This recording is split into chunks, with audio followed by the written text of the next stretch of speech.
بسم اللہ الرحمن الرحیم الحمدللہ رب العالمین والصلاة والسلام علی سید الانبیاء والمرسلین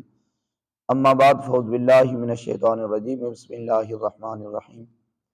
ان اللہ وملائکتہ یصلون علی النبی یا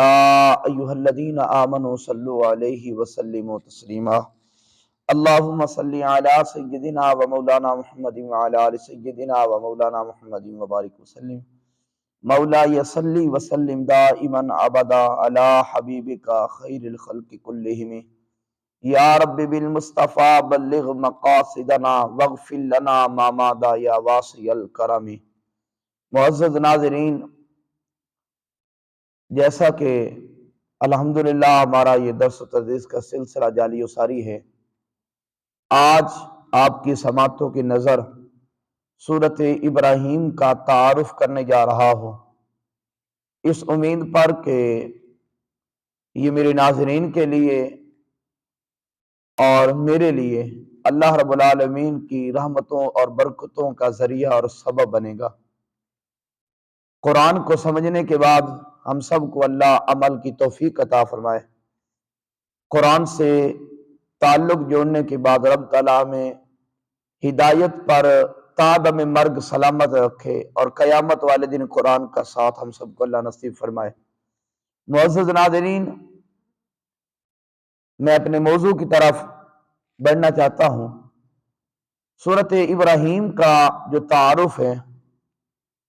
وہ آپ کی سماعتوں کی نظر کرنے جا رہا ہوں۔ معزز، سب سے پہلے تو عرض یہ ہے کہ اس سورت کا نام سورۃ ابراہیم، جیسا کہ نام سے ہی یہ بات واضح ہے کہ یہ نام آقا کریم صلی اللہ تعالیٰ علیہ وآلہ وبارک وسلم کے جد حضرت ابراہیم علیہ السلام کا نام ہے، اور اسی مناسبت سے چونکہ اس صورت میں آپ کا ذکر خیر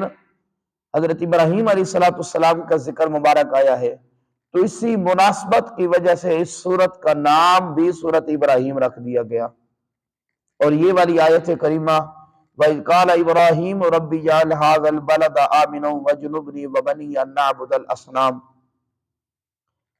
اس سورت میں حضرت ابراہیم علیہ السلام کا نام آیا تو اس وجہ سے اس کا نام سورۃ ابراہیم رکھ دیا گیا ہے۔ دوسری بات یہ ہے کہ جیسا کہ پہلے بھی میں عرض کر چکا ہوں کہ کسی چیز کا نام رکھنے کے لیے جو وجہ تسمیہ ہوتی ہے وہ کوئی جامع معنی نہیں ہوتی۔ ہاں یہ ہے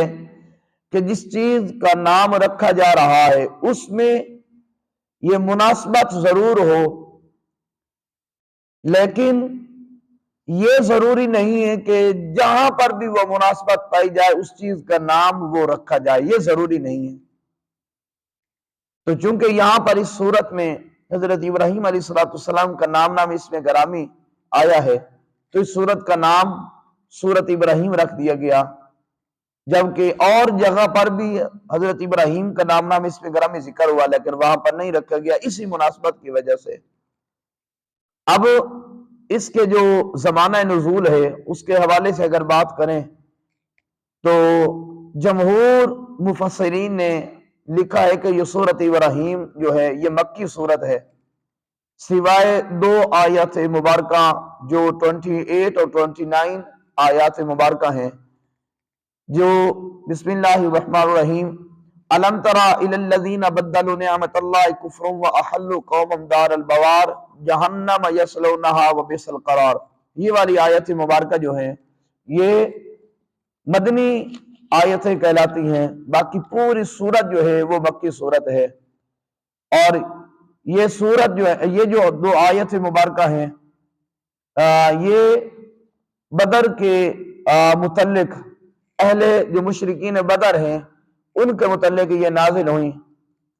اور یہ سورت جو نزول کے اعتبار سے اس سورت کا جو نمبر ہے وہ غالباً 70 نمبر بنتا ہے۔ یہ سورت شورا کے بعد اور سورت انبیاء سے پہلے نازل ہوئی، اور آقا کریم صلی اللہ تعالیٰ علیہ وآلہ وبارک وسلم کا جو مکی دور ہے اس کے آخری حصے میں